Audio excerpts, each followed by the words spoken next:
Si Lebron opisyal nang nag-sign sa Philadelphia ng isang di umano sa rason kung bakit pinili niya ang Sixers bukod sa andon si Jaylen Brown dahil din kay Joel Embiid na isa rin sa rason kung bakit ayaw sanang pumunta ni Lebron ng Sixers. Patungkol yun sa kanyang health status pero inassure ni Joel Embiid na magiging healthy siya for next season. Double meaning pa naman yun para kay Embiid dahil pwede siyang maglaro kahit merong injury tulad ng ginagawa niya dati. Nagkaroon ng private meeting si Lebron at si Embiid sa Los Angeles. Sinabi ni Embiid na ito ulit ang unang off-season na walang surgery nangyari sa kanya. Hindi na counted yung appendicitis na naoperan si Embiid last April.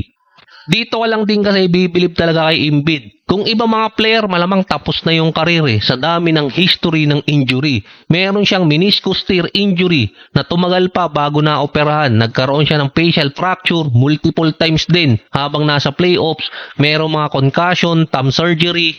Meron pa siyang injury sa paa nung umpisa ng kanyang karir na 2 season siyang hindi nakapaglaro. Meron pang multiple injury na hindi nasama talaga sa listahan na yun.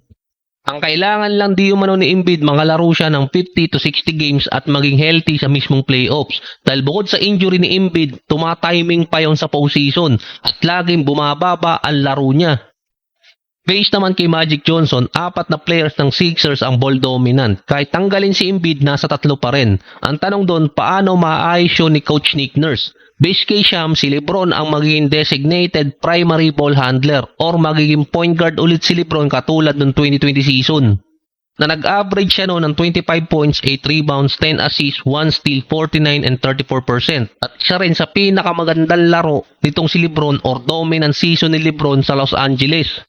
Si Tyrese Maxey yung dominant ball handler ng Sixers. Kasama doon, scoring option din siya or first option. Umabot din sa time na naging off-the-ball player noon itong si Maxey nung magkakasama pa sila ni Harden at ni Embiid.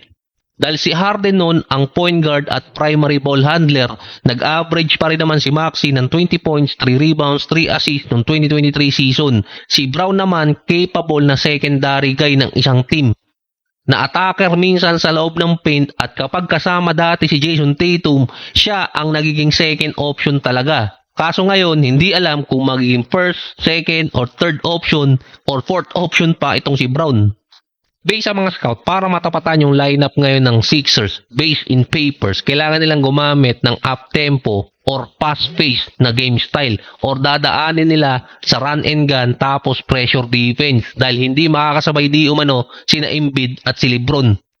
Base kay Magic, kapag na-resolve ni Nick Nurse yung distribution ng possession sa Sixers, may chance sila next season. Kasunod pa kasi noon, kailangan ding i-build yung defense at chemistry na naman na mukhang masisisi ulit yung chemistry next season. Pero malamang mas malakas pa yung Sixers kung merong player dun sa 5 na kukuha ng 6-man position dahil andun pa si BJ Edgecombe. Gagayanin di umano ni Lebron din si Wilt habang naglalaro sa Sixers. Titira muna siya pansamantala sa New York na merong layo sa Philadelphia na at least 1.5 hour kung bibiyahe siya. Parang Batangas to Manila lang.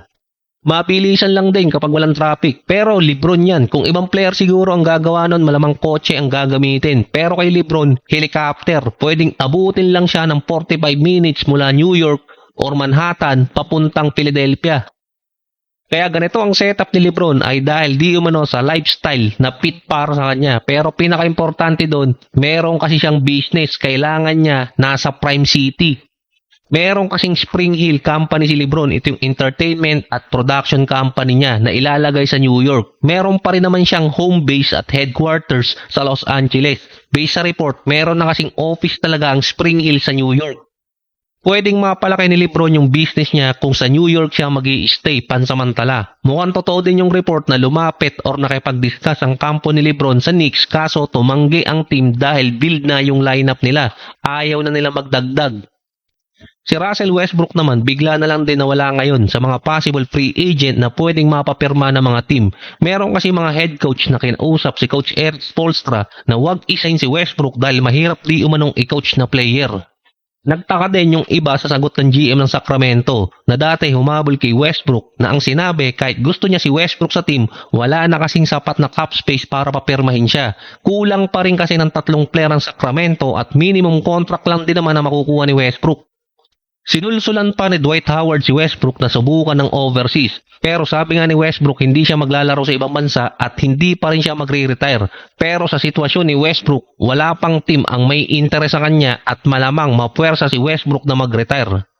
Iisang team lang kasi so far ang na-connect kay Westbrook ngayong off-season. Ito yung Miami Heat. Available pa kasi yung backup point guard position pero may mga fan site na ayaw din nila kay Westbrook dito sa Miami. Yun nga lang, may fans din pala yung Miami sa online.